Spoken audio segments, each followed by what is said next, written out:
Marc 9, verset 50. Il dit, le sel est une bonne chose. Mais si le sel devient sans saveur, avec quoi l'assaisonnerez-vous? Ayez du sel en vous-même et soyez en paix les uns avec les autres. Bien-aimés, la révélation de Jésus-Christ est la révélation qui transforme.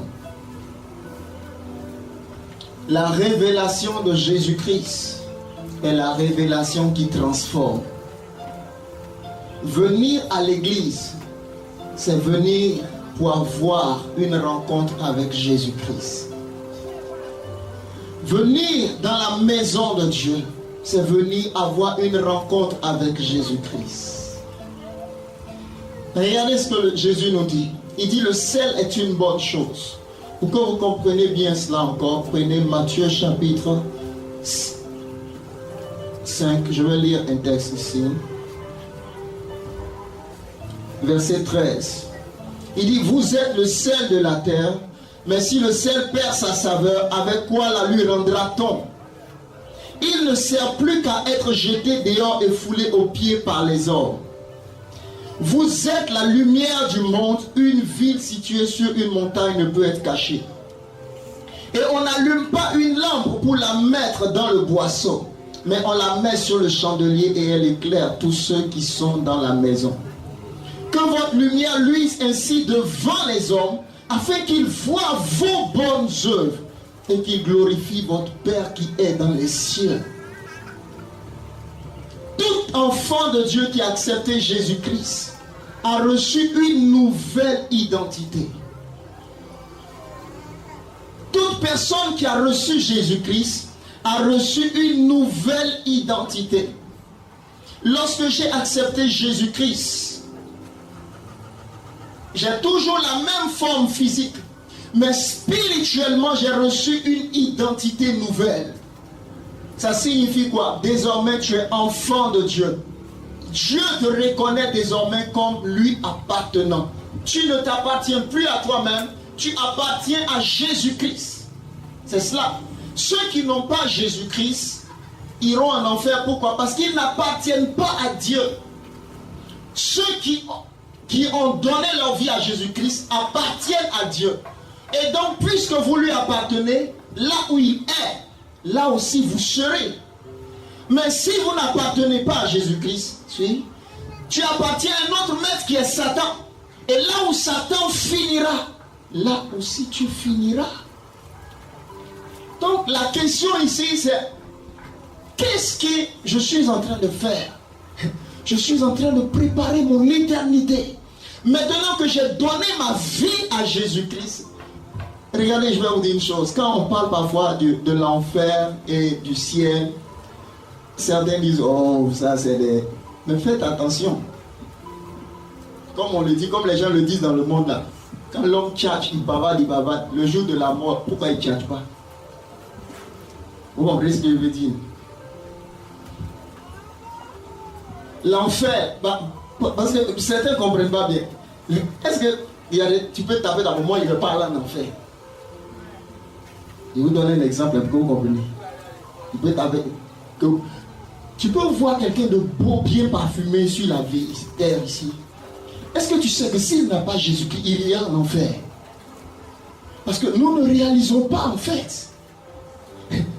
Bon, regardez l'image que le Seigneur m'a aidé à préparer. Il dit, regarde, là où Satan finira, ceux qui vivent la vie de Satan, vous finirez là-bas aussi. Et les choses de l'esprit, ce n'est pas l'arrogance, c'est-à-dire, ce n'est pas la force, c'est les principes. Souvenez-vous de Osias. Osias est entré dans le temple pour offrir le parfum. Et Azaria lui a dit quoi? Il dit, il ne t'est pas permis de le faire, c'est réservé aux sacrificateurs. Quelque chose s'est levé en lui pour monter, pour dire, moi je suis le roi. Il s'est irrité. Automatiquement, il a été frappé de lèpre. Faites très attention. Si vous marchez seulement par votre détermination, vous pourrez finir en enfer. La vie, ce n'est pas la détermination. La vie, écoute cette phrase que je vais dire, c'est la quête de la sagesse. La vie, lorsque je n'ai pas encore trouvé la sagesse, je cours dans le vide. Et la sagesse, ce n'est pas, oh, j'aime Jésus. Ce n'est pas tous les livres du monde rassemblés. La sagesse, ce ne sont même pas les enseignements de Einstein.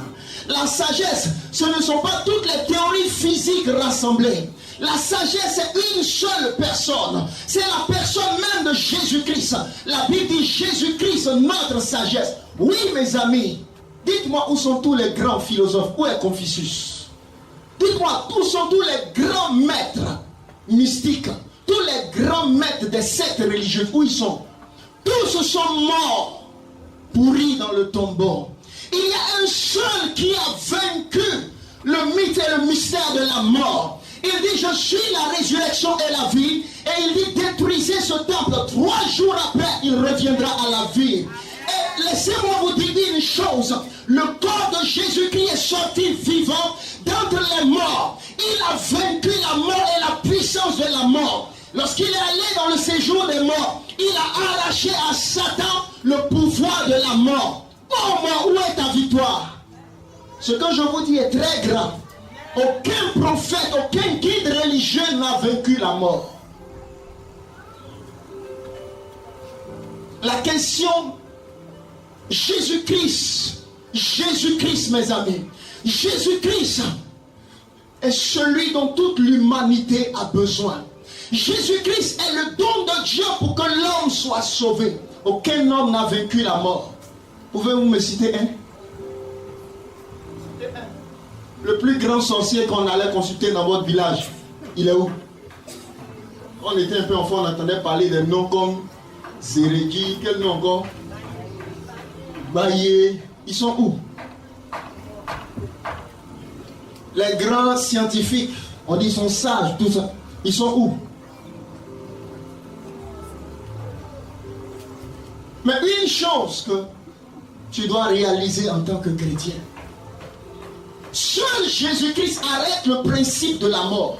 Tu bien, ne joue pas avec. Parce que parfois on parle des choses sérieuses. Vous voyez, les choses qui ont la plus grande valeur, c'est ce que je vais te dire. Les choses qui ont la plus grande valeur, on ne peut pas débourser de l'argent pour cela. Parce que les choses qui ont la plus grande valeur ne peuvent pas être chiffrées. Elles n'ont pas de chiffre numérique. Voici pourquoi on ne peut pas payer le salut de l'âme. Non. Je veux répéter pour qu'on comprenne. Les choses qui ont les plus grandes valeurs ne sont pas achetées, ne sont pas quantifiables. Voici pourquoi on ne les paye pas. Et donc quel est le piège? Parce qu'on ne les paye pas avec l'argent, ton esprit naturel a tendance à les minimiser. Par exemple, on va évangéliser. Qu'est-ce que je dois faire? Donne ta vie à Jésus et tu seras sauvé. Simplement comme ça. Oh, vous pensez que la vie est facile, hein? Oui, c'est ça. Parce que ça te paraît si simple. Ça te paraît si simple. Mais si lui n'a pas ta vie, qui peut protéger ta vie? Est-ce que vous savez que si Jésus n'a pas ta vie, tu es mort quoique vivant? Et une chose que je dois réaliser ici. Attends, qu'est-ce que je dois réaliser? Je ne dois pas jouer avec ma vie chrétienne, c'est ça. C'est ça. Parce que quand quelqu'un n'a pas la révélation de la richesse de Jésus, il joue avec sa vie chrétienne et il fait quoi? Il joue avec l'église. Et il fait quoi? Il joue avec l'œuvre de Dieu. Est-ce que tu réalises que ici, pendant que tu es là, c'est la question de ton âme. Le seul qui peut racheter ton âme dit, ma fille, je t'ai sauvée. Tu vivras désormais éternellement avec moi. Ton nom est écrit dans le livre de vie. La nouvelle identité que Jésus vous a donnée. Il vous a donné cette nouvelle identité-là sur la terre. Et voici pourquoi il dit, vous êtes le sel de la terre. Qu'est-ce qu'il a fait de vous?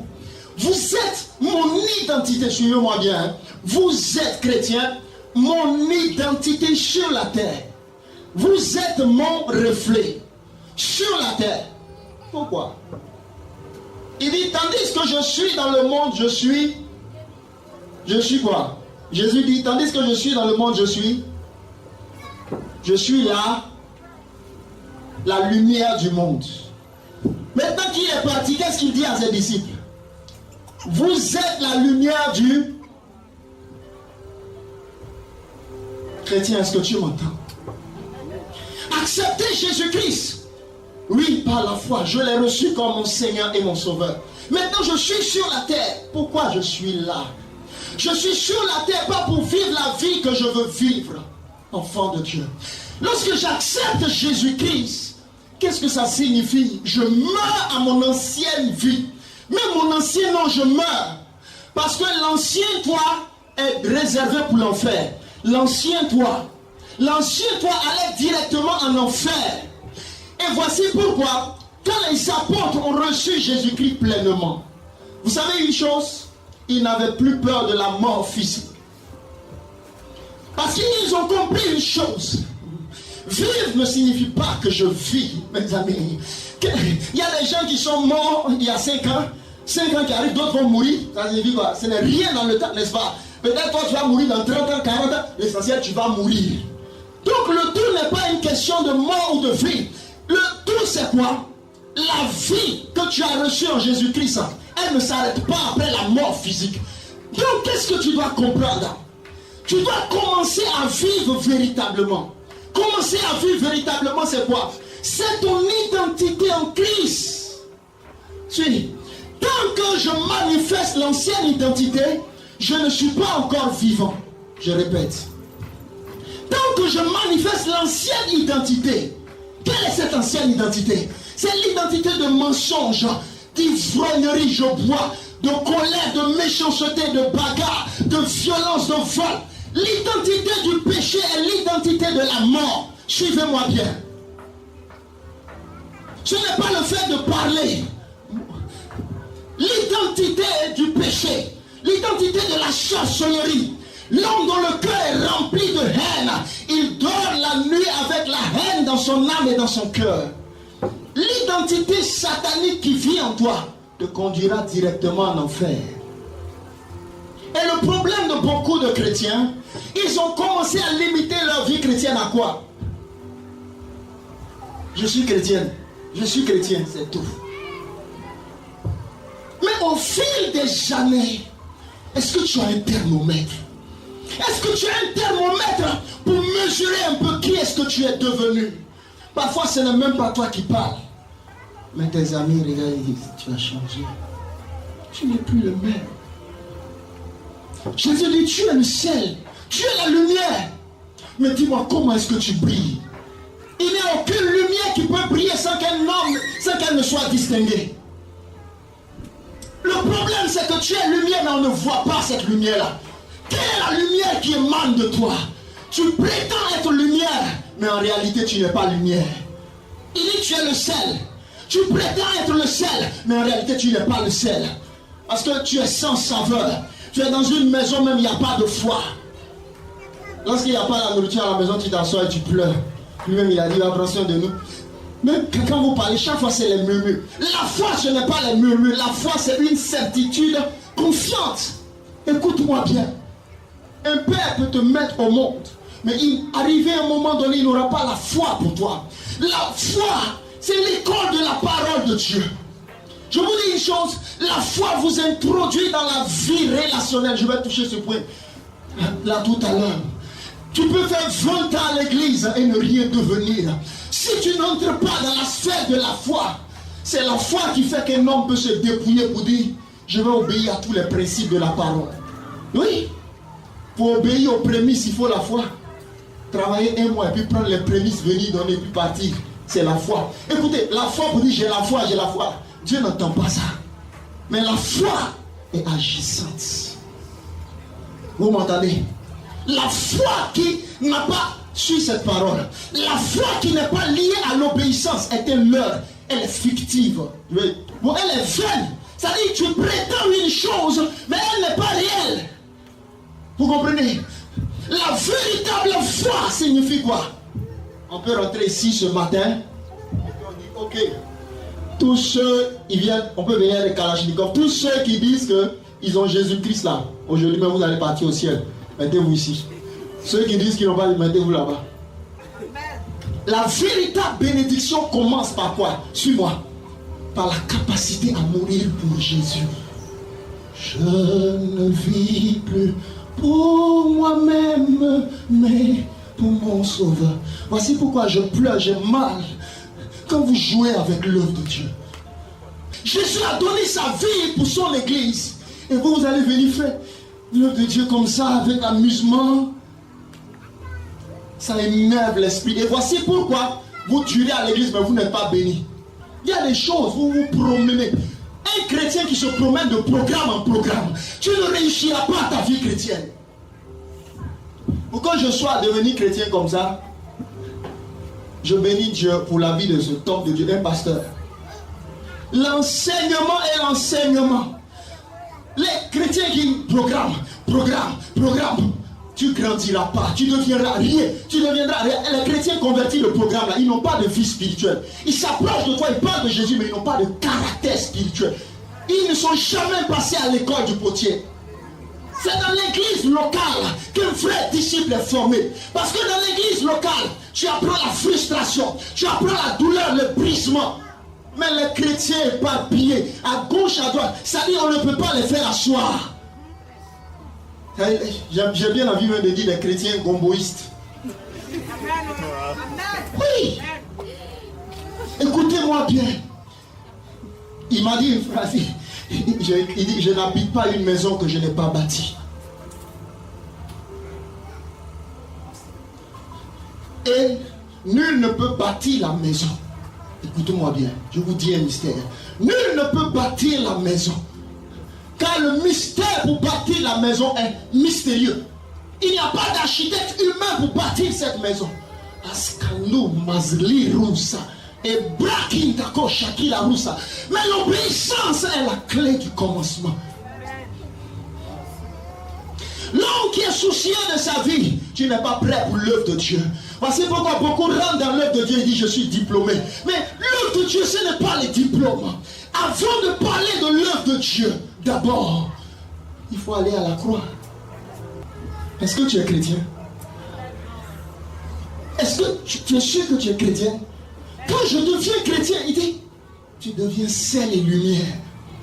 Tout le monde va voir un changement.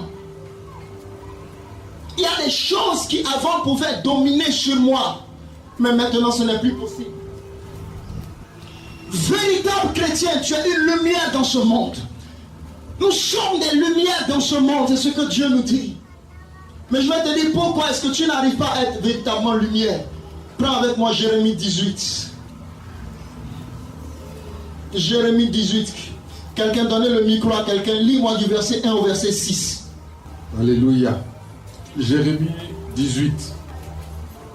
La parole qui fut adressée à Jérémie de la part de l'Éternel en ces mots.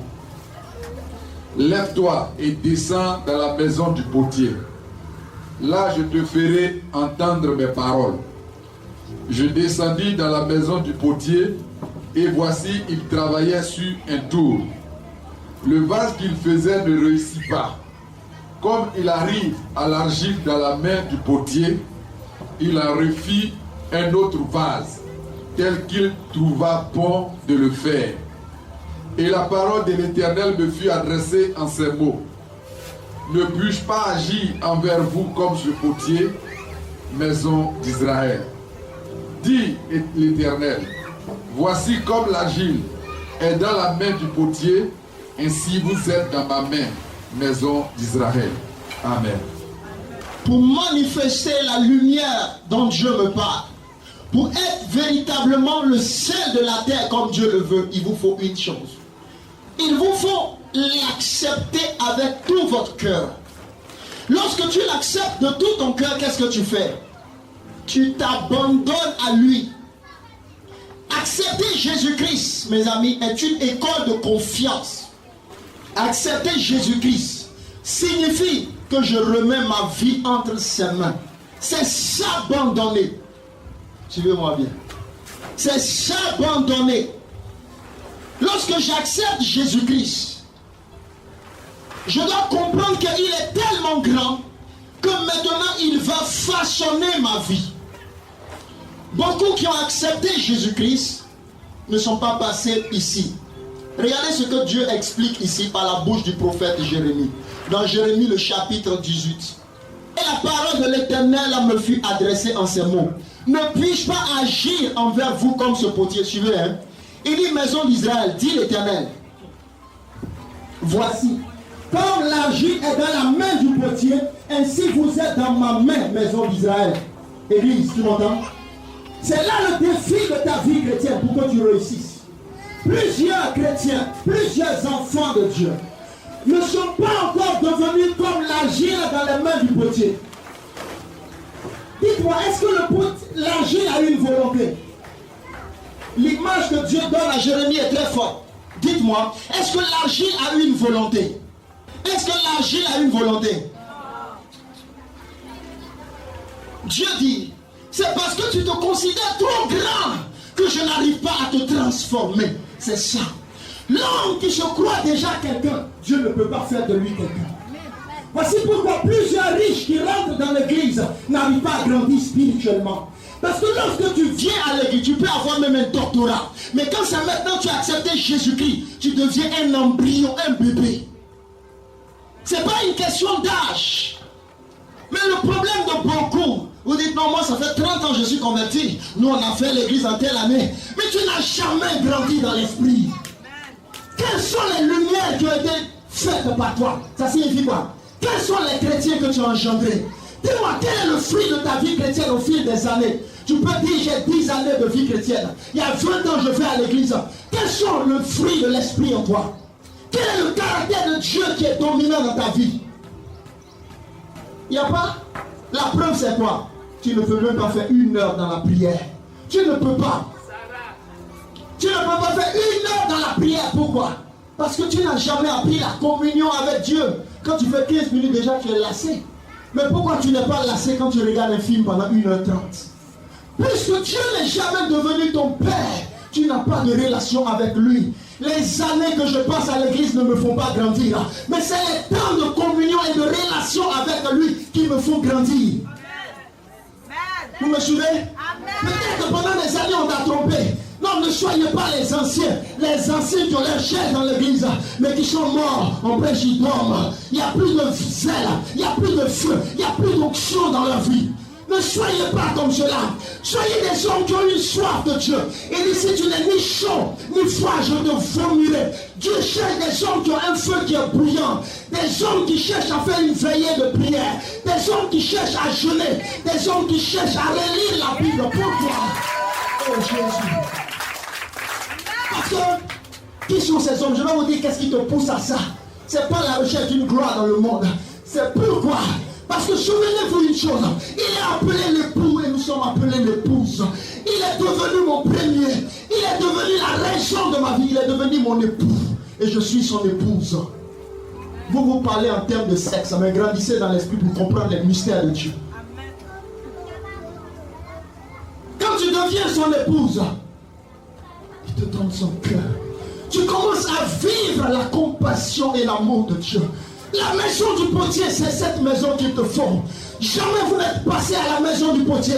Tu peux dire, j'ai été converti en 90. Nous, on a fait l'église de temps. Mais jamais tu n'es rentré dans la maison du potier. La maison du potier est le lieu de l'intimité. C'est le lieu où il va prendre l'argile. Il va briser l'argile. Suis-moi ce matin. Parce que Dieu ne s'investit pas. Il m'a dit, je n'habite pas une maison que je n'ai pas bâtie. Tu dis, Dieu vient remplir ma vie. Il y a des bénédictions que tu appelles mais qui ne viennent jamais. Pourquoi? Pourquoi? Dieu n'entend pas ta voix, mais qui est-ce que tu es? Qui est-ce que tu es dans l'esprit? Dans l'esprit, il dit, tu n'es encore rien, ma fille. Ton orgueil est resté le même. Parfois, Dieu te fait passer par une maison pour te briser. Tu cherches l'argent pour aller prendre une maison. Dieu dit, reste dans ce salon. Le problème n'est pas le lieu, mais le problème est ce que tu es devenu. Il y a des péchés qui sont encore en toi. Je n'ai pas encore enlevé ça. Mais tu cours. Qu'est-ce que vous appelez la bénédiction? L'or et l'argent ne signifient pas qu'un homme est béni. Mais la nature de Dieu en toi signifie que tu es béni. Est-ce que tu m'entends? Oh Jésus de Nazareth. L'homme qui craindra l'Éternel. L'homme qui a un avenir éternel. L'homme qui ne craint plus la mort. L'homme que Dieu a tué. Voici.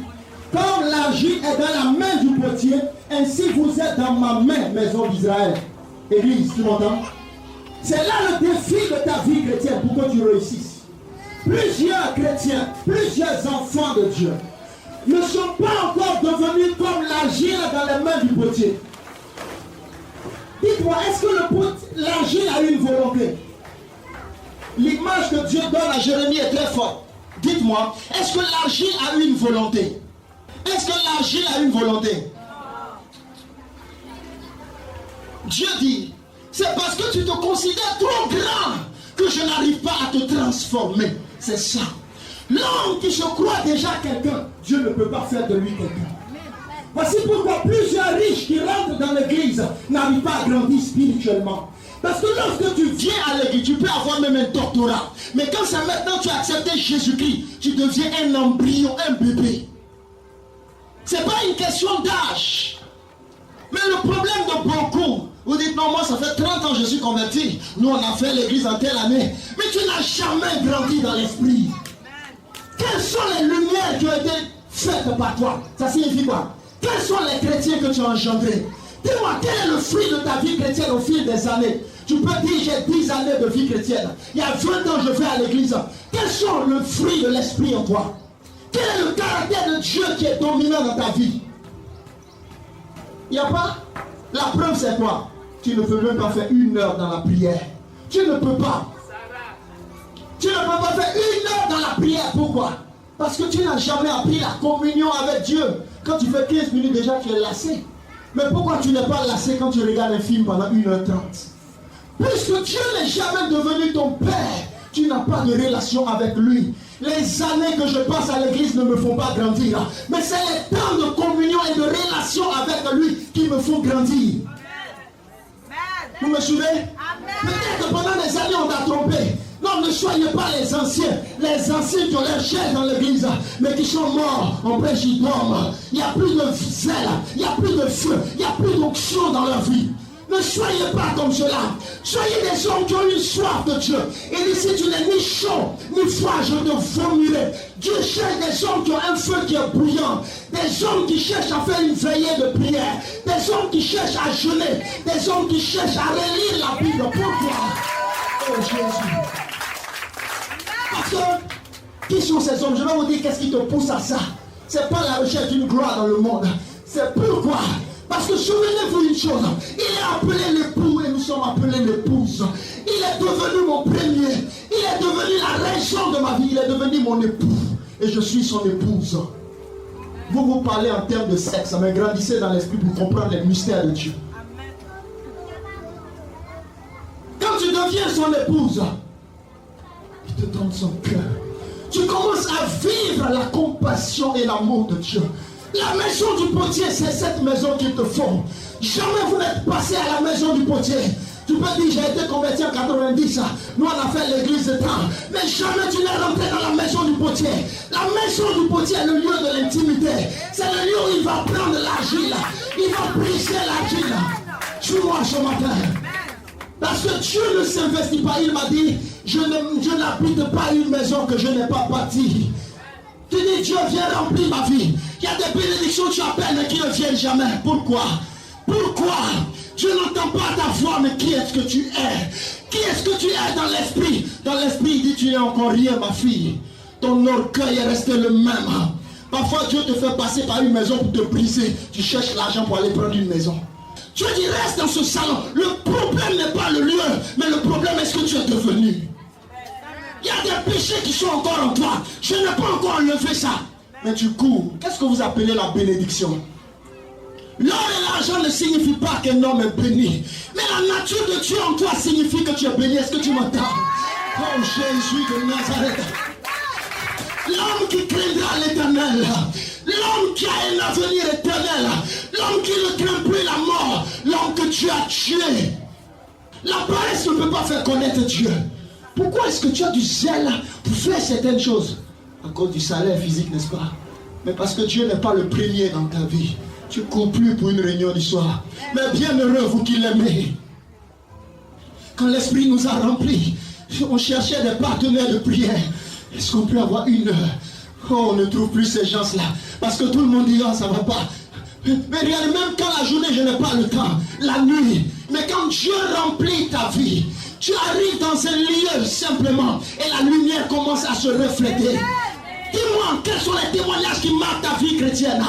Quel est le caractère de Dieu qui est dominant en toi? C'est toi en frustre tout le temps. Tu te promènes partout. Et on m'a frustré ici, on m'a fait ça. Est-ce que l'homme qui ne bouge pas sans la voix de Dieu? Mais l'homme charnel, il a les pieds. L'homme charnel a les pieds, je vais dire un mystère. L'homme spirituel est un paralytique. À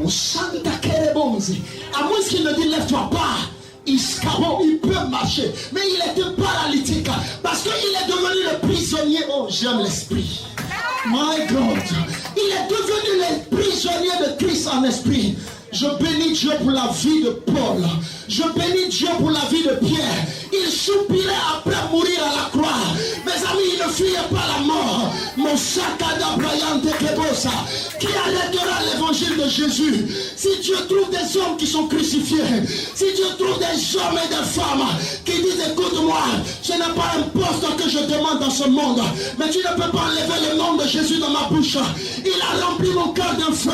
Il a rempli mon esprit d'un zèle. Et si je vis, c'est Jésus. Je préfère la mort physique que de quitter Jésus. Il dit quoi? Écoutez-moi ici. Celui qui veut préserver sa vie là, la perdra. Vous êtes sûr que vous servez Dieu comme vous êtes en train de perdre votre vie?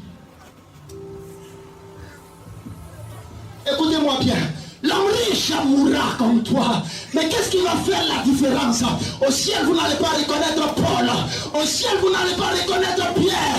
Parce qu'ils ont compris ce que tu n'as pas compris. Tu as respecté ton DG, mais tu n'as pas respecté l'église. Tu as respecté la banque.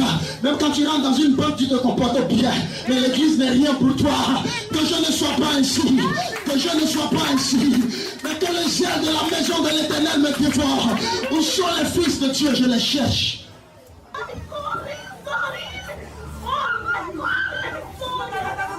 Méditez, méditez. Car Dieu vous fait une grâce. Mais où sont les hommes déterminés? Les gens à tout moment fatigués. L'esclave de Jésus, il boite mais il avance.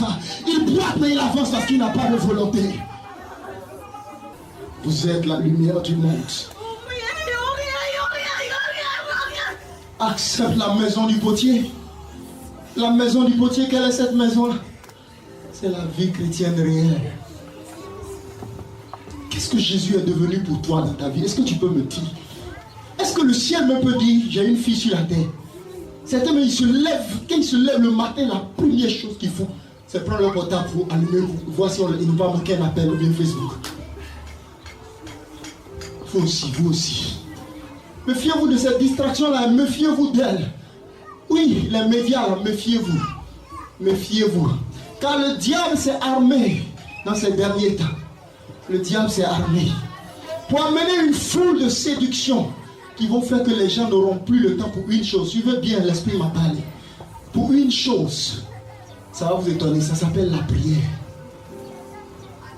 La prière. Écoutez-moi. Le fait de dire, viens, non. L'homme qui peut se lever la nuit prier. Vous savez, quand Jésus te remplit, on ne peut pas expliquer.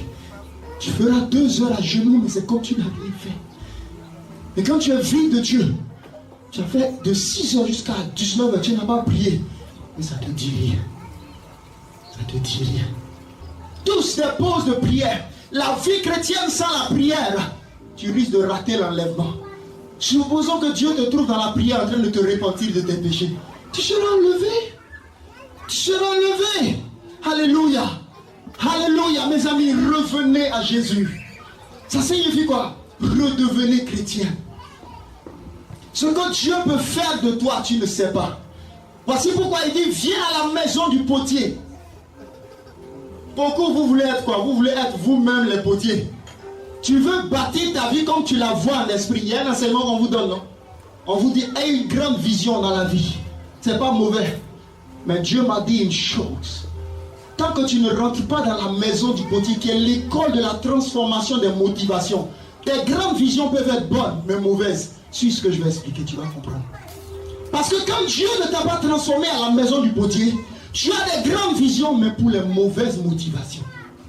alors une chose peut être bonne naturellement, mais puisque la motivation est mauvaise devant Dieu, elle est nulle. Voici pourquoi il dit, certains vont faire de grands actes sociaux. Certains vont donner à manger à beaucoup d'orphelins, mais le ciel ne leur donnera aucune récompense. Parce que quand ils l'ont fait, à la télévision, ils ont montré, tel est allé voir tel, il a offert 1000 sacs de riz à tel orphelinat. Dieu dit, le fait que tout le monde t'a vu, que c'est toi qui as donné les 1000 sacs de riz, c'est ta récompense. Mais le ciel ne considère pas cela pour te récompenser. Dieu ne te récompensera pas pour les mauvaises motivations. Le riz même que tu as là, ça ne t'appartient pas, c'est Dieu. La terre, tu la connais. Tout ce que tu fais, c'est Dieu. Et donc, il y a une chose. Vouloir faire de grandes choses, ce n'est pas mauvais. Mais d'abord, tu dois arriver à 100 visions. C'est là que Samuel rentre. Quand Samuel est couché dans la maison de l'Éternel, mais la Bible dit une chose. La lampe de l'Éternel n'était pas éteinte, c'est ça. La maison de l'Éternel, l'église, le lieu de l'éducation. Mais quoi? La flamme n'est jamais éteinte en toi. Ça signifie quoi? Ta vie est toujours une vie de sainteté, une vie d'humilité, une vie qui est douce, une vie qui a le caractère chrétien, une vie qui a le fruit qui est la patience. C'est l'homme paisible. Samuel est couché. Mais Dieu va faire de Samuel le plus grand prophète. Lisez la Bible. Il est de la race de Moïse, Élie, le Tishbite et Samuel. Oui. Pourquoi? Là, couché dans cette maison. Ça signifie qu'il arrive à un point où quoi? Son avenir est dans la bouche de l'Éternel. Oh Jésus. Tous nous avons de grands rêves. Mais femme, je vais te dire, femme, toi qui es bénie. La femme qui devient l'épouse de Jésus est bénie. C'est la femme qui dit, je vais intercéder pour l'église. Je vais intercéder pour l'homme de Dieu. Oui. Oui. Oui. La dernière fois j'étais là. Écoutez-moi. C'est pas le maquillage qui va faire que tu vas te marier d'abord. Vous comprenez ça? Ruth était au pied de Boaz, mais l'alliance l'a introduit. Quand vous rentrez en esprit et que vous devenez obéissante, parce que beaucoup sont spirituels, mais tellement vous êtes pressé pour marier, vous allez prendre quelqu'un qui n'est pas encore passé à la maison du potier. Oui, l'Éternel est le Dieu fidèle. Où sont les gens qui sont tellement consacrés, sanctifiés? Ils mûrissent. Chaque jour est une école de croissance spirituelle pour eux.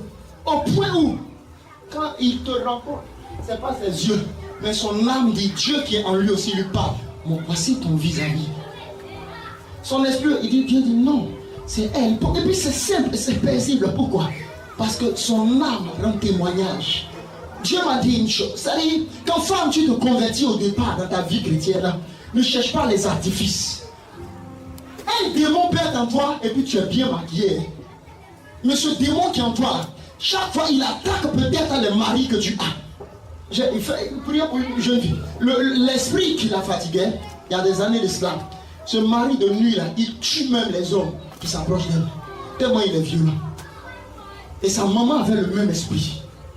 Certains, d'autres pensent que parce que je n'ai jamais fait la fornication, je ne suis pas marié spirituellement. Tu n'as rien compris.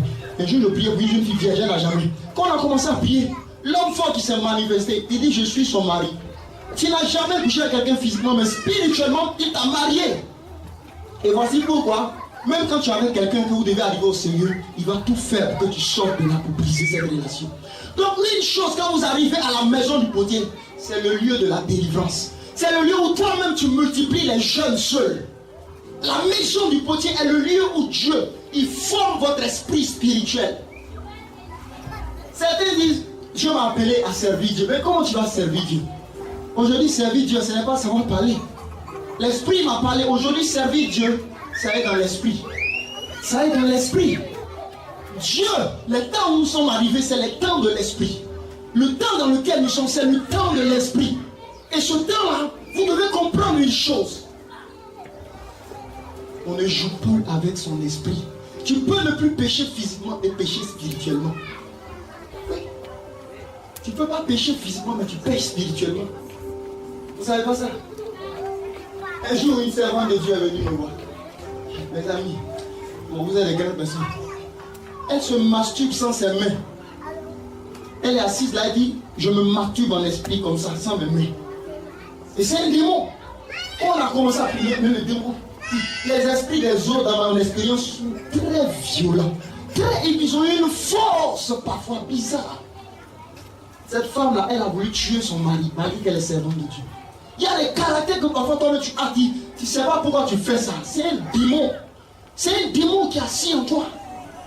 Et c'est à la maison du potier que Dieu enlève ça. Pour certains, ça prend 3 jours de jeûne. Pour d'autres, ça prend 21 jours. Même pour d'autres, ça prend 40 jours. Parce que la maison du potier, c'est le lieu où quoi? C'est le lieu où tu dois devenir conforme au vase. Suivez ce que je dis. Pour devenir conforme au vase, ce n'est pas facile. Pour devenir conforme au vase, il faut le travail de l'eau et de l'huile. Il faut le travail de la parole et de l'esprit. Vous suivez? La parole et l'esprit, pendant que je te parle, l'esprit de l'Éternel par la parole de Dieu en train de te parler. Laisse la parole descendre en toi. Et le Saint-Esprit va commencer une œuvre dans ton cœur et dans ton esprit. Laisse cette œuvre grandir en toi. Le travail de la parole et de l'esprit est le travail qui vous fait grandir spirituellement. Qui sont les fils de Dieu? Ils sont scellés par la parole et par le Saint-Esprit. Je répète. Les fils de Dieu sont scellés par la parole et le Saint-Esprit. Autrement dit, ils sont des amoureux de la parole. Et ils ont une communion avec le Saint-Esprit. Quand tu vas devant Dieu, Dieu ne te dit pas de prier en français ou en anglais. Dieu comprend toutes les langues. Si tu es Gabou, prie en Gabou. Si tu es Baoulé, prie en Baoulé. Ça, ce n'est pas une question de prie dans la langue que tu maîtrises le plus. Vous m'entendez? L'onction ne connaît pas. Non. Prie dans la langue que tu maîtrises le plus. Ça signifie que quand tu vas en prière, parle la langue que tu maîtrises, ton cœur à cœur. Qu'est-ce que je suis en train de vous dire? L'homme qui grandit spirituellement, il y a une clé majeure que j'ai vue en lui. Il passe beaucoup de temps seul dans la prière, seul avec Dieu. Tu dors toutes les nuits, mais tu travailles 10 heures la journée. C'est pas vrai? Tu dors toutes les nuits. Quand tu rentres, ça va, mon Dieu, bon, tu manges le gros photo là. Tu regardes mettre un film là.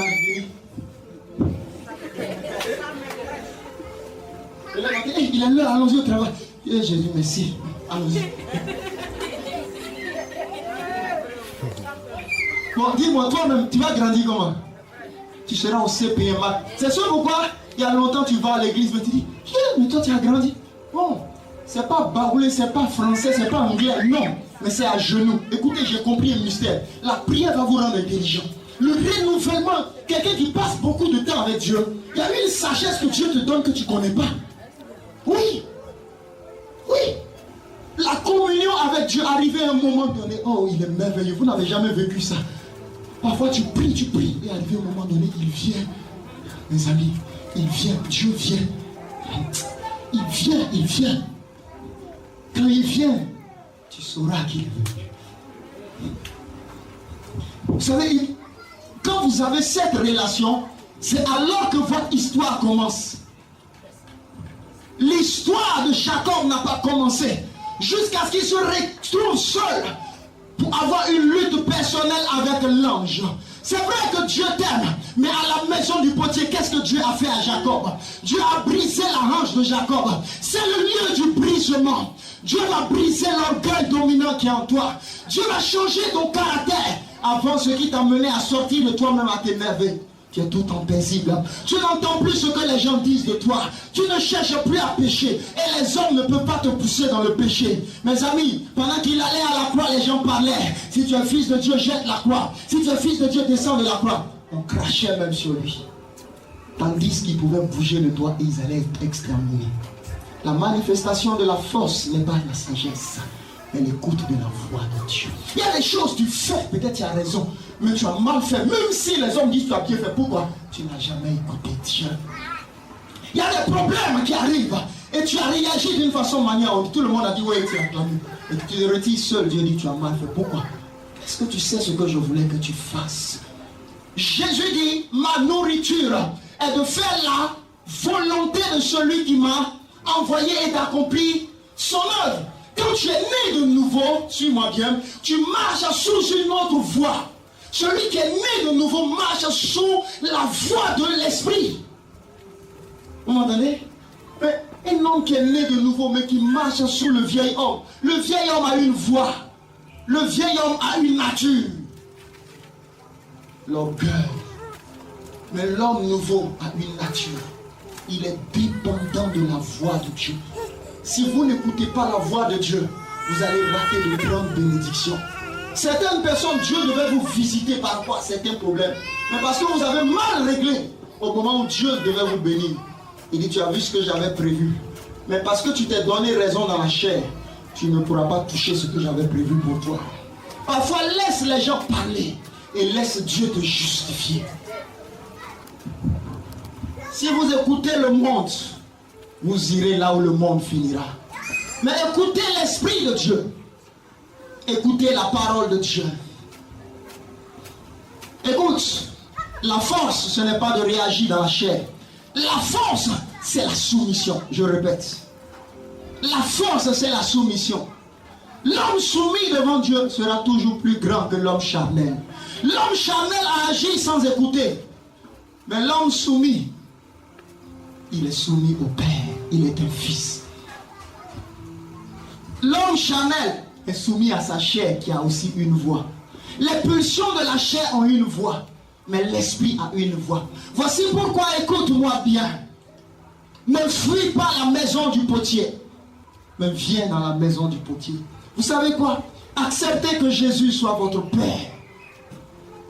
Acceptez que Jésus-Christ soit votre tout. Saisissez-le et faites-lui confiance. Bien-aimé, je veux terminer en vous disant ceci. Jésus ne te laissera jamais tomber. Jésus ne te laissera jamais tomber. Satan te laissera tomber. Mais Jésus ne te laissera pas tomber. Et aie confiance dans sa capacité qui est puissante. Pourquoi je dois aller en prière? Il y a de bonnes choses dans la présence de Dieu. Vous m'entendez? Pourquoi, femme, tu dois aller en prière? Il y a de bonnes choses dans la présence de Dieu. Dieu travaille de tous les temps avec les hommes qui prient, des hommes qui lui parlent, des hommes qui ont une communion avec lui. Allez un peu dans la maison de prière. Restaure ta communion avec Dieu. Allez dans la maison du potier. On va parler au Seigneur. Allez dans la maison du potier. Quand vous passez par la maison du potier, écoutez, ce n'est plus votre voix qui chante. Mais c'est lui qui est en vous maintenant qui chante. Toute chose à laquelle Dieu t'appelle, il y a une huile qui est réservée pour cela. Et tu dois discerner quand cette huile est en train de faner. Voici pourquoi, même quand tu es un intercesseur, ton huile peut faner. Suivez-moi, je vais arrêter, mais il faut que je vous donne ces enseignements. Tu peux dire, je suis dans le groupe d'intercession, mais tu as perdu l'onction de l'intercession. Parce que tu peux avoir le nom de groupe d'intercession, mais l'intercesseur est un soldat, un guerrier en esprit. Quand il rentre en prière, peut-être il y a des démons qui sont venus à terre. Mais lui seul en train de prier, Dieu ouvre ses yeux. Et il est en train de combattre, de prier, de prier. Pourquoi? Il a le fardeau. Beaucoup de choses n'ont pas d'effet. Je sais ce que je vous dis. Parce que vous ne les préparez pas en prière. Même quand l'homme de Dieu doit venir prêcher. C'est le groupe d'intercession. Tellement ils ont prié. Tellement ils ont prié. Pendant qu'il vient, les anges. Parce que les anges ne sont pas seuls. Un jour, je les ai vus. J'ai dit, hey, ils sont non plus. Mais ils travaillent avec des intercesseurs. Mais des intercesseurs qui viennent dans la bouche. Non, non. Qui prie. Parce que dans l'esprit, quelqu'un doit être sauvé. Il y a quelqu'un qui va venir, il y a une femme stérile, il y a peut-être un malade quelque part qui est découragé.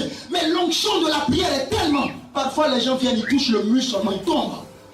Voici mes soeurs qui sont là demander. J'étais en prière en chambre, une jeune fille passait, bouffe. Une est rentrée au salon, bouffe.